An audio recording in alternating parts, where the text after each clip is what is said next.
Hi, it's Dee from Inspired Health by Dee, and I'm really excited to be here today to have a chat about endometriosis and the message of hope.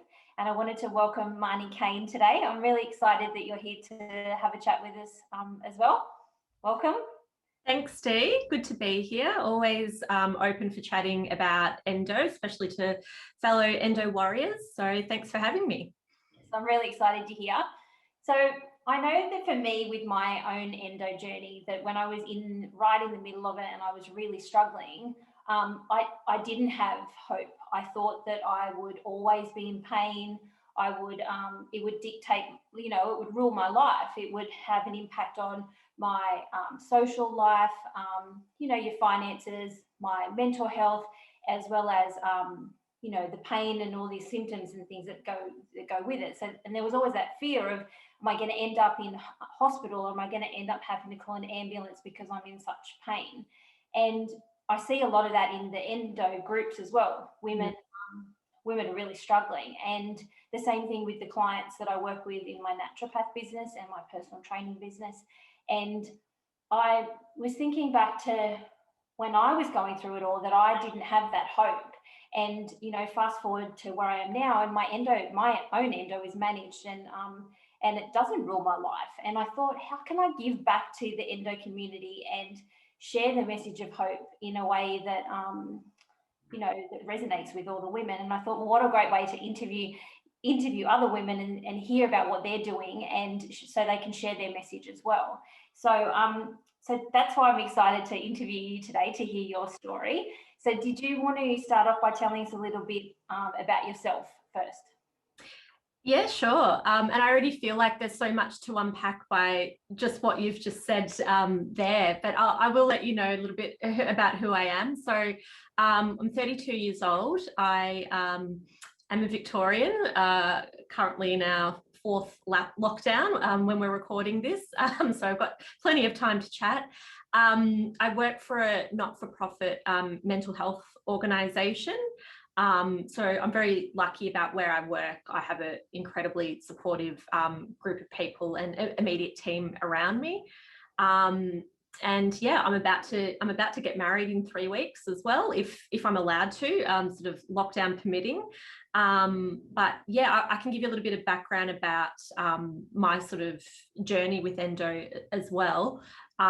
So basically, I've always had difficult periods since I was 11 years old. There's never been a time where I haven't, it's just sort of been easy. And having been on the pill for most of my 20s, sometimes a lot of that is masked as well.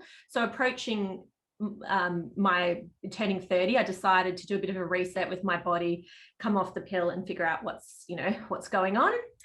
And last year in 2020, towards the end of 2020, I was suffering very, very badly. And it wasn't sort of my regular monthly suffering. It was losing sleep, in a huge amount of pain, up all night. Like, just I would sleep on the couch so my partner couldn't hear me, like crying and sort of whimpering throughout the night. The pain is bad. It was a bad situation. And I thought, right, I have to, when stuff like this happens, you do the whole process of going to your GP and starting that, which is also like, oh, how long, what if there's nothing wrong with me? There's always that thought, is it just me? Is this just normal? Does everyone suffer this? Which is, a whole other topic in itself. But essentially I started my whole journey to being diagnosed. So in December last year, I was diagnosed with likely endometriosis from an ultrasound. And, as we know, you can't actually officially diagnose endo without surgery. So I had my surgery on the 1st of March this year, my first surgery. And yeah, they found a lot and they got rid of a lot, not all of it. And something I found, talking about hope, sort of as you were saying, Dee, at the start of this interview, something I got a lot of hope from in a very scary time, was that I had my surgery on the 1st of March, which was the first day of Endometriosis Awareness Month. So I looked on Instagram, started following all the, you know, peak bodies and, you know, kind of big endo influencers, I suppose you'd call them. And I just discovered this huge online community, which was just quite overwhelming at the time, to be honest, because I was like, oh, I'm so not alone. Yeah. No, there's this huge networking community of you know, endo warriors out there who can relate, and I can relate to them, they can relate to me, and it was just the exact time where I needed it. So yeah, here I am. I think next week is actually 12 weeks post my first surgery. It was a big surgery. I've recovered pretty well, but it was tough at the time. And yeah, I continued going on. Yeah, thank you for sharing. Okay. I was just thinking about how you were saying, well, obviously, you know, we're talking about hope, but then even sharing your story about how your endo presented might resonate with women too, because then they're like, oh, hang on, I have really bad periods. Maybe that means that I have endo as well, because it can go undiagnosed for so long as well. So I think that's an important message as well, is that if you are really struggling, to go get it investigated and get some answers. Yeah, and I guess, as I said, I'd always had difficult experiences, and what prompted me to go get it followed up with my GP it was around October last year, was that it got to that point where it wasn't just painful and uncomfortable, and, you know, I wasn't just suffering, I was really suffering. You know, it was when I started losing sleep, that was the point where I thought, you know, I need to go to the doctor, even just to check up. I mean, it could be anything. You never know. Like, it could be related to so many things, just for a general checkup, just to see what's going on.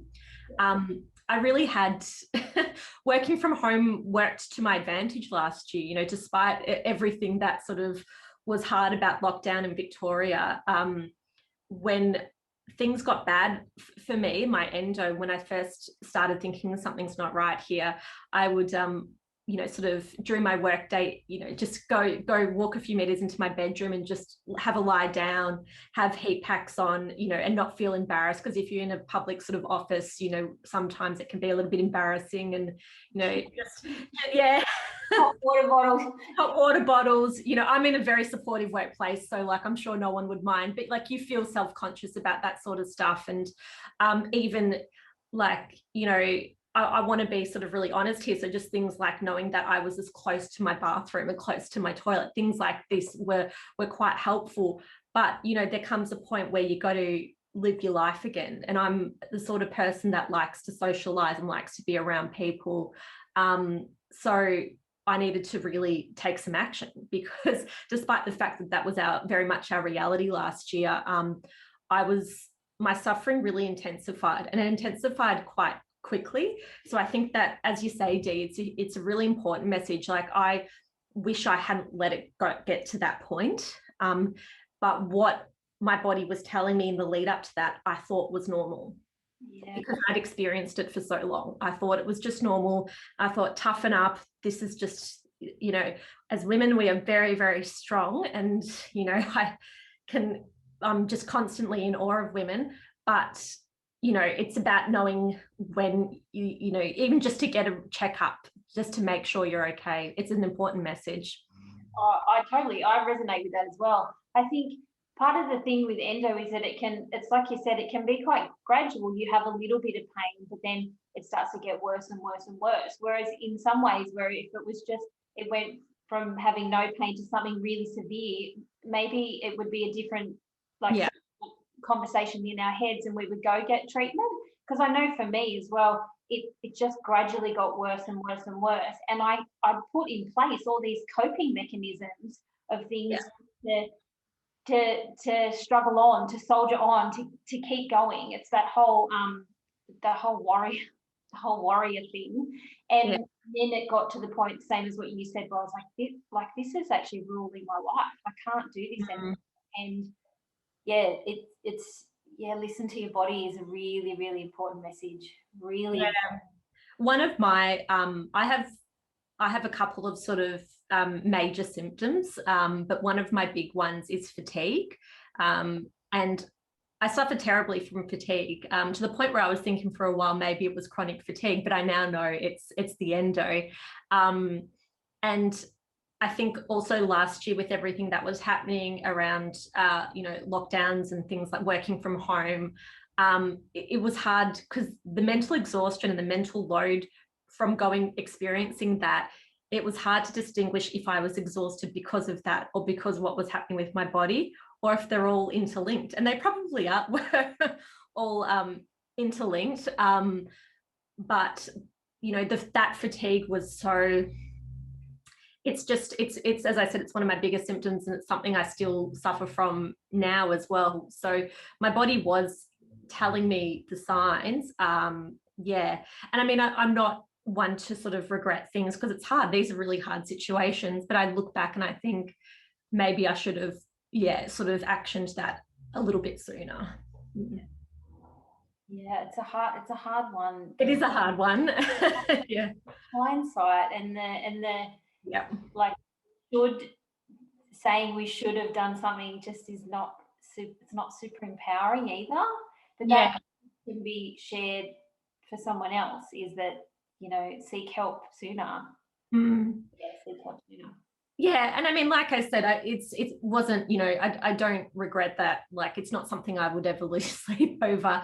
But yeah, it is, your body does tell you these things. So yeah, it's important to listen to it. It is, and it's the whole thing around fatigue is very misunderstood, because, and it's not talked about as quite as much in the endo communities. But endo is a chronic disease, and then so with that is can be the fatigue and all the management side of things of having to deal with living with a chronic disease, and so that's often not talked about.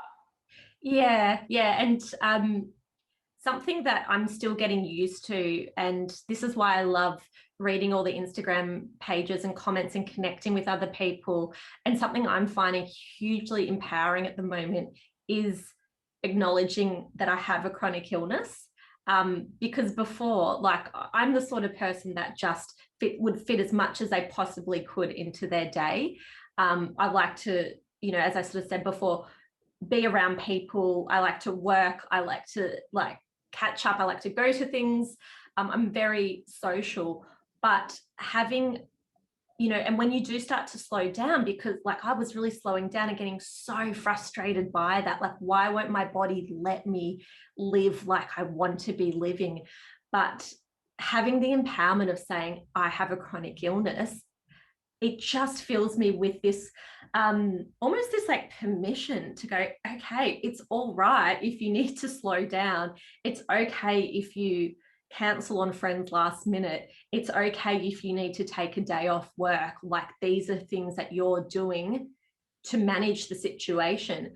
Because if I did go out for that, dinner with a friend, or if I did go to work that day, they're not getting the best version of me, far from it. And it's not doing myself justice. It's not doing the situation justice. And I'm still getting used to that whole idea of saying, I can be really sick sometimes. Like, I had quite a bad flare up about 2 and a bit weeks ago. And it was the first one that I'd had since my surgery. And it kind of really shocked me. And I was a bit like, oh gosh, this is, not that I thought surgery would fix everything, but it still does happen after surgery. And I did cancel a dinner with a friend. And, previously I would have felt guilty about that, but it's like, no, actually, I'm allowed to do this. My friends will understand, if they're the right type of friends to have in your life, they'll understand. Your workplace understands. So be empowered, knowing that you can just own that and make good decisions for yourself and not have to feel any of that associated sort of yuckiness about it. Like, you're doing the best you can, and that's enough. Yes. It's more than enough. Yes, that is so important. The permission to listen to your body and to make the right decisions for where you're at that point in your journey is really, really important. Definitely. Yeah. Do you have a particular message of hope that you would like to share? Um, I feel like for me, with everything that I've sort of gone through since around October last year, it's all happened quite fast. So I'm still sort of new in my endo journey, but as I've mentioned, the thing that I found so reassuring when I was going through my first surgery, when I was recovering, was reading reading about it online, and reading the real stories, the real accounts from people, and you get most of that online. So all the Instagram accounts that I follow, and for my facts, I follow like the peak, Endometriosis Australia, like the peak evidence-based bodies. But it's also about finding those accounts or those places online where people are sharing about it as well, like women are sharing about their experiences. For me, that gave me so much hope. So that was a real crutch for me.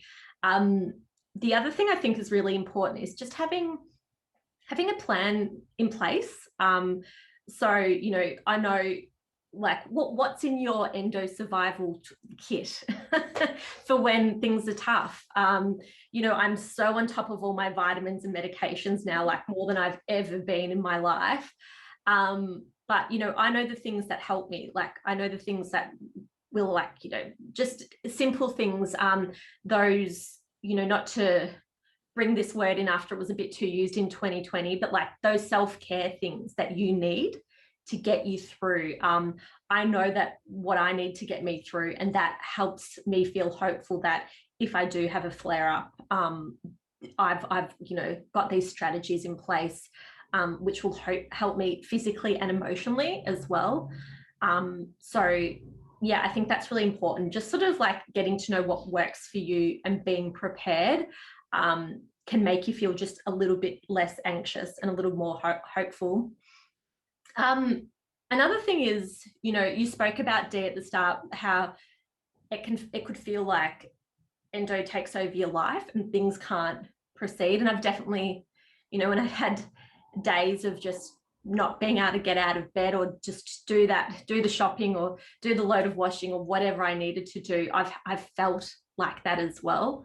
But I have been able to work through it with a fantastic doctor, a support network around me who's incredibly understanding, and that sort of toolkit I was talking about for what I need.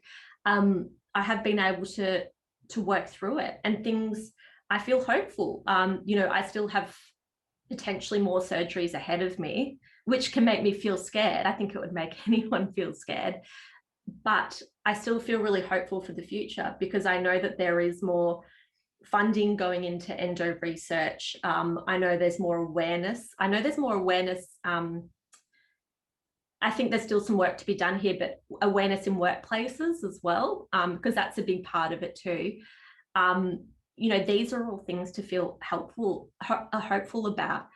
You can get through it and life does proceed. And if you've got the right people in your life who understand and are supportive and are a good support network, things do keep going on. Like as I said, I'm about to get married in 3 weeks. If we can, I keep adding that little bit if I can.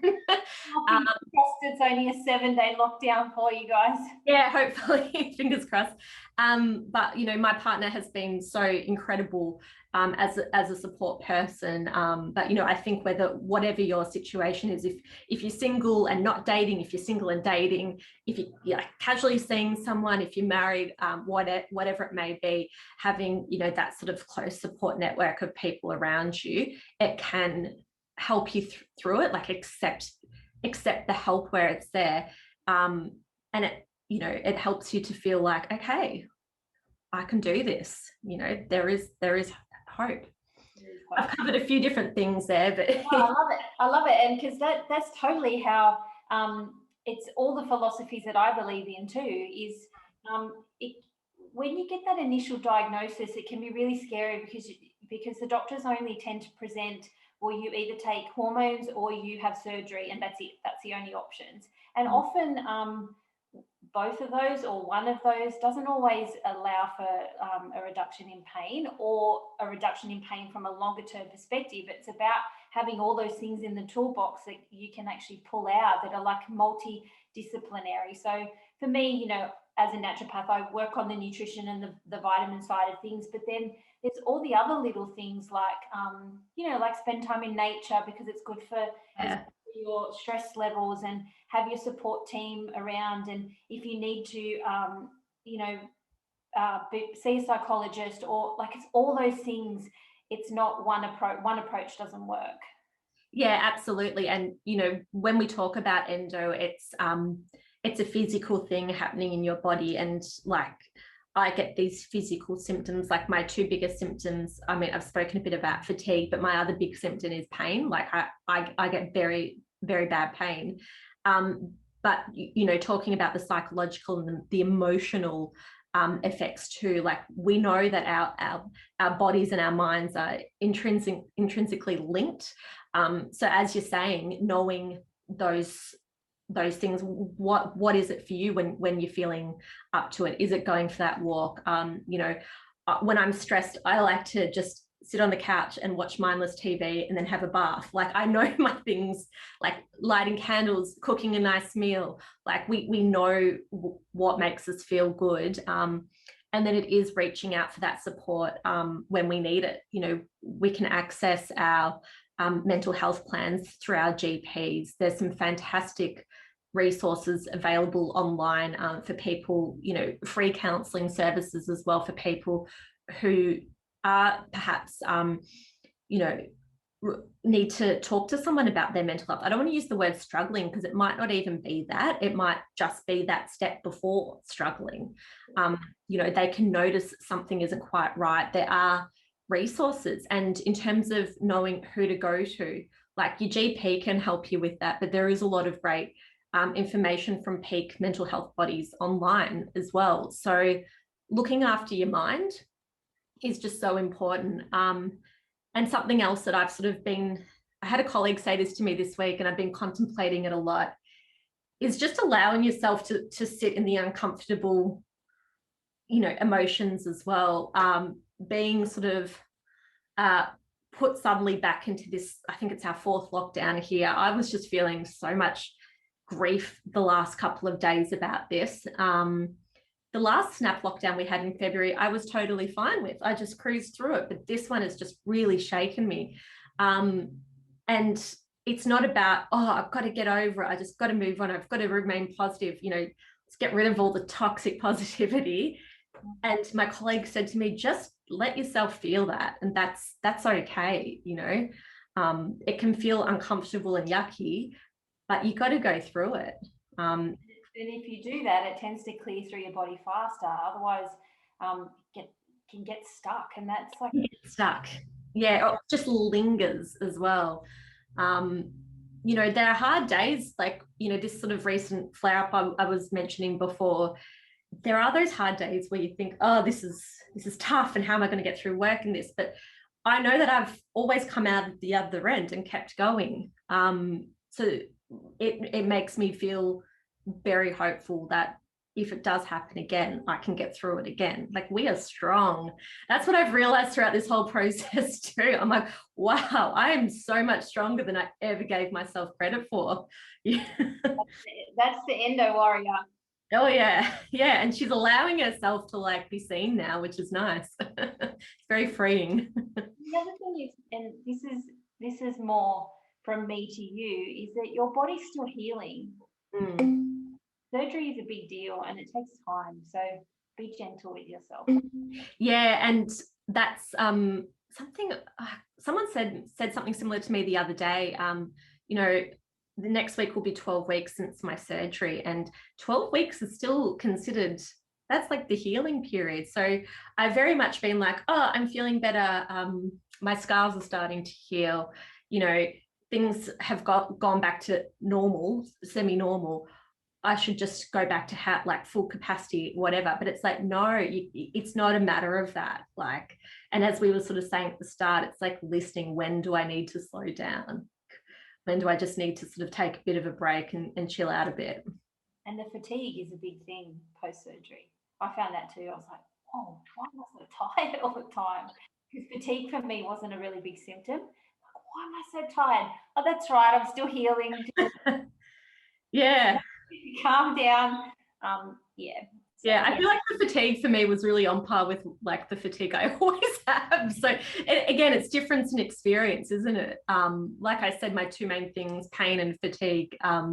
So it was actually just nice permission to sort of stay in bed for 7 to 10 days. And I was in the middle, I'd just changed roles at work like a couple of months before the surgery, and I was in the middle of a huge project when I was having my surgery. And I've like typically in the past been very work driven and a bit of a workaholic, which, you know, when you have something like endo, you have to really reassess your priorities there. And I had an incredibly supportive team who took over this big project I was working on while I was away, which, you know, was really good, but it was a stressful time. So yeah, coupled with the fatigue, like you can't do anything but just lie in bed and get better. It's the only thing you can do. just rest. Is there anything you wish you knew earlier in your journey? I think I learn every day. You know, every time I sort of reading online about endo, I'm still learning, and I think that's reflective about how the increased light that's been put on endo, particularly recently, which is fantastic because I feel like that's never been there before. I mean, I'm not sure what the official stat is. I read different things everywhere, but is it 1 in 10 or 1 in 9 women? Well, whatever it is, it's huge. Like either one of those stats is huge. 1 in 10, but I think the statistics have changed. I think it could be 1 in 8 now. Oh my goodness. So like, it's just, so every person likely knows someone. Like that's the thing within their network. So I think that with that increased attention, and I hope that, you know, the government keeps putting money into it, and there keeps like more what we're having, but more. So I think as that happens, I keep learning things about endo every day.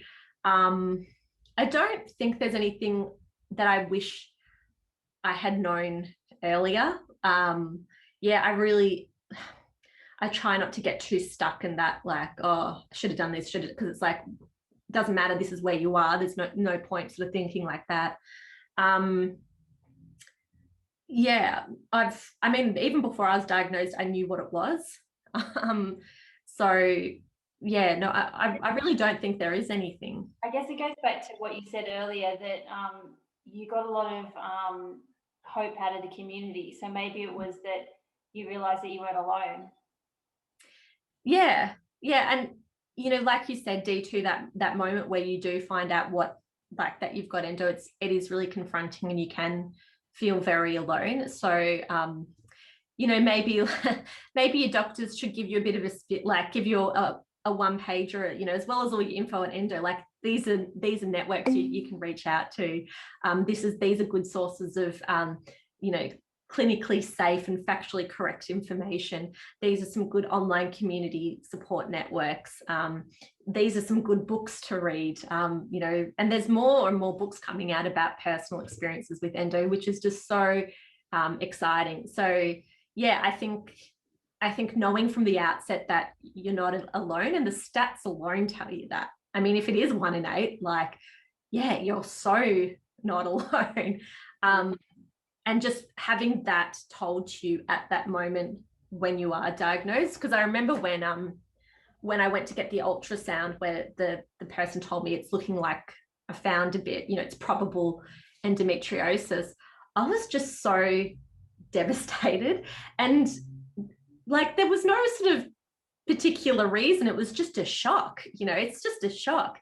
And I remember I left the hospital, and my partner was waiting outside, because they can't, you know, partners couldn't come into hospitals, but they still can't, last year. And he just looked at my face and he said, "What happened? What's wrong?" Because he just knew. And we we went somewhere that weekend and to visit his family that we hadn't seen most of the year because of the strict lockdown.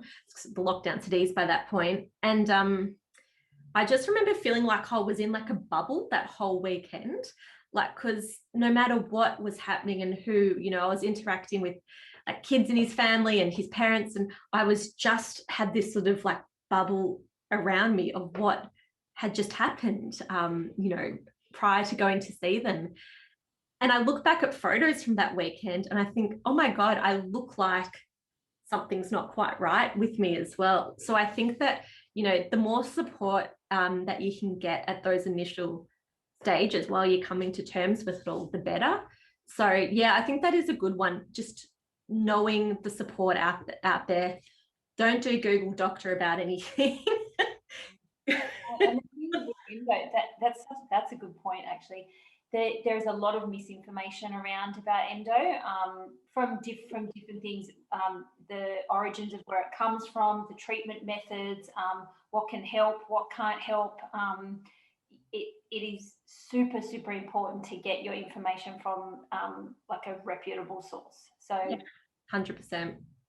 Endometriosis Australia is one of the really big ones to go for. Yeah, they're one of the first ones I followed. And as I mentioned, it was Endometriosis Awareness Month when I sort of first started engaging, well, because it was like when I had my surgery, and they had so many good resources. Yeah. They do a lot of interviews as well with experts, and a lot of, you know, they point you in the right direction towards good surgeons and things as well. Yeah, they are really great. And they do fun things too, like fundraisers, and they were selling these, I should have worn it for the interview, these like bracelets that they partnered with a jewelry company. And I should have worn mine too. Yes, and I was like, yeah, I'll buy one, definitely, you know, because my best friend bought me one for my birthday, so I should have worn that too. Well, they're beautiful, and you're supporting the cause, and you're contributing. Like, there are sort of fun things you can get involved with as well, from that side of things. And then to meet other women as well, comes back down, you get to meet the community. Yeah, definitely. Yeah. So do you have anything else that you would like to share? I think we've covered a lot of ground, haven't we? And I haven't cried. I'm so impressed with myself. No, it's only because I'm a crier. That's you could have cried. No, I think I think we've covered like some really good points, like listening to your body, knowing like you're not alone, you know, getting good information from good sources, having a good support network around you. You know, that's, yeah, like, I think that's a hard one in terms of like friends and friendship groups as well. It can be hard when your friends are used to a certain level of engagement with you, and you need to disengage a bit to look after yourself and to prioritize your own health and your own well-being. The good friends will stick around with you through that. Yeah, you know, that's like, they'll understand, and they'll you know, be supportive of what you need to get through that, just as, you know, you'd hope that you would do for them, because I found that sort of quite confronting. Like, there's only so many hours in a day, and there's only so much energy I have, and I work full time. You know, I've got my house to maintain, and, you know, relationship and family, and plan a wedding. Planning a wedding. Luckily, we're having a very small wedding, just in case there was a lockdown, and here we are. You know, it's still a few weeks away, and you know, there's a lot of balls to keep in the air through life, even if you are in perfectly good physical and mental health. So just give yourself that permission to slow down, and, you know, like ask for help when you need it as well. I think that's like, I'm not kind of very good at that one, but when you do have a really supportive network around you, like, they want to help. They want to take you to appointments or buy you groceries or whatever. So say yes. And I think that's a good valid thing to talk about, is that endo, a lot of people don't know what it is. So they think it's just, oh, it's period pain. And a lot of women get period pain, but not at the level that it is when it's in like endo pain. And so like good friends will like research and read books and watch movies and all those things around the chronic disease if it really matters to you as well. So I know that, have you heard of the DVD Endo What? I don't think so. In the US. It was created in the US, and it's a documentary set up by a nurse in who does a lot of work with endo women, and I bought it and I watched it with my family, and so they watched it and said, "Oh, we didn't realize this is what it was like." And I was like, Yeah. they understood a bit more, and so that, you know, that's always an option too, is to share the resources that you've come across with your friends and family. Yeah, it's really interesting, that one, because, you know, when I first started telling friends about it, I've got a good friend from work who said, "Oh, I've got PCOS, like, you know, I can relate." And then I've got another really good friend outside of work, who's pregnant at the moment, which I'm so happy about, because, you know, it had been like tricky for her and her husband, because she has PCOS as well. So, you know, you talk to her about, like, you know, similar issues, not the same, but, you know, sort of similar things. And then, you know, when I was telling my brother about it, he's like, "Oh, I've got a friend who has this." And but then, yeah, in terms of work, I was telling another friend from work about my surgery, and, you know, she's like, "I haven't seen you around. Where have you been?" And I was telling her what had happened. She said, "Oh, I've never heard of that before." And it's like, when it's so much a part of your life, it's like, how have you not heard about this thing? But, you know, it's still gaining traction, and I'm really big in just talking openly and publicly about these things, because we don't want it to be like, "Oh, that's a women's health issue we don't want to talk about." You know, like, no, let's all, I don't think that we should ever feel uncomfortable about talking about these things. I read a fantastic article, it was during Endo Awareness Month, about a woman who worked in a really male dominated industry. From memory, it was something to do with mining, and she has endo, and she did a lot of like sort of talks in her organization with her male colleagues around, like, this is what it is, and this is, you probably know someone who has it, and this is what I go through. And I just think that, like, awareness messages like that in your workplace, because it can affect definitely how you work, and, you know, it's a huge impact. And it can affect the work, but it's like you said, if you have, you know, 10 males sitting in a room, there's going to be a huge amount of women that they know that actually are experiencing this as well. And even them having the awareness around it might encourage their wife or their partner or their sister or their daughter to go seek help. So the conversations are just as important with the men. Oh, absolutely. And I was so inspired after reading this article. I thought, what a good idea. Like, I don't know if there's any sort of official programs in workplaces around talking about things like this, but, you know, with the huge statistics of the number of women who do have it, workplace support and awareness is really important as well. And I mean, I've not done anything official in my workplace, but I talk about it so much with my immediate team, and they're so supportive, and I am so thankful for that. But I also feel lucky, and I know that that's not the norm everywhere else. So, you know, that's where we need to be working towards. And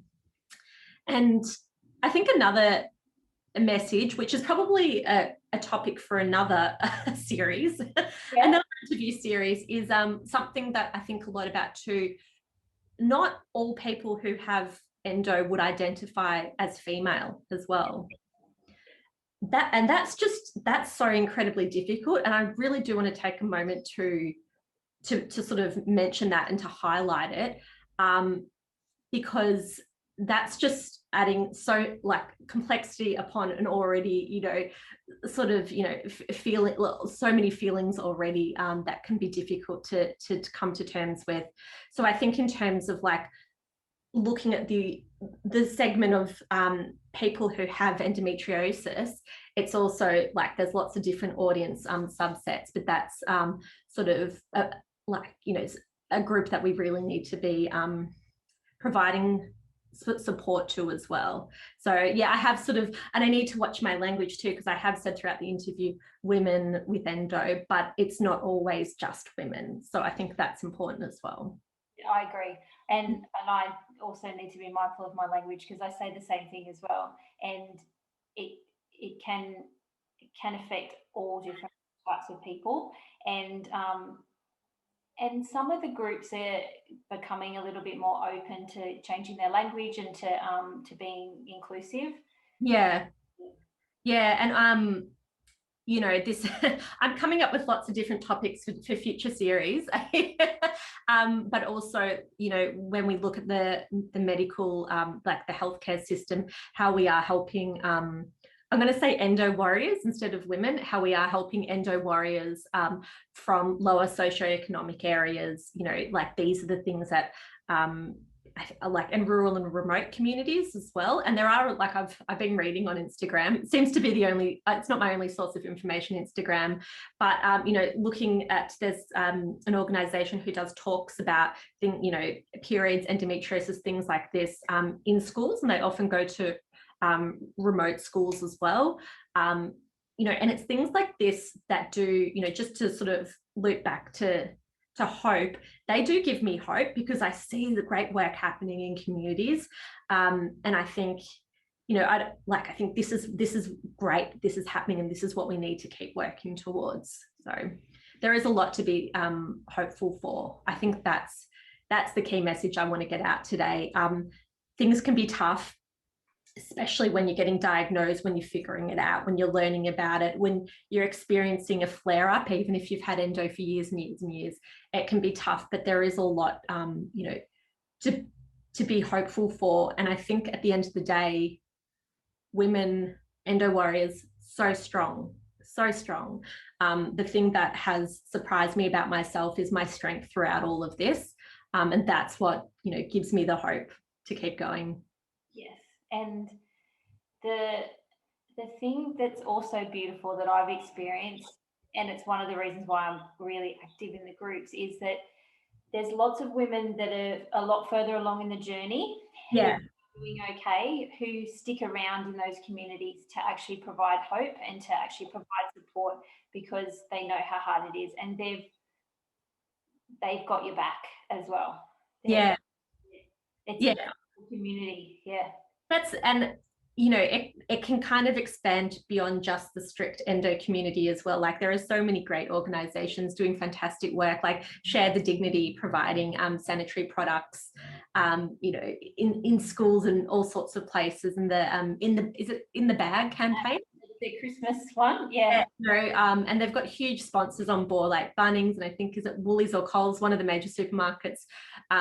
You know, it's not a direct endo initiative, but it's like it is linked, and you know, there's a huge community of people out there who are just yeah, there are good people out there. It's an important one to remember. Community is really important. The connection, yeah. So yeah, yeah. Definitely. So thank you very much for sharing your story. It was lovely to chat with you today, and I'm really excited to get this put up. Oh, thanks, Dee. Yeah, I think we've stuck to time pretty well. I could keep going on and on and on. So if you ever want to talk endo, I'm here. Okay, well, maybe we'll have a bit of a think, and we can do something again in the future. Yeah, that sounds good. Thank you so much. All right, I'll see you soon. Thanks, Marnie. Bye.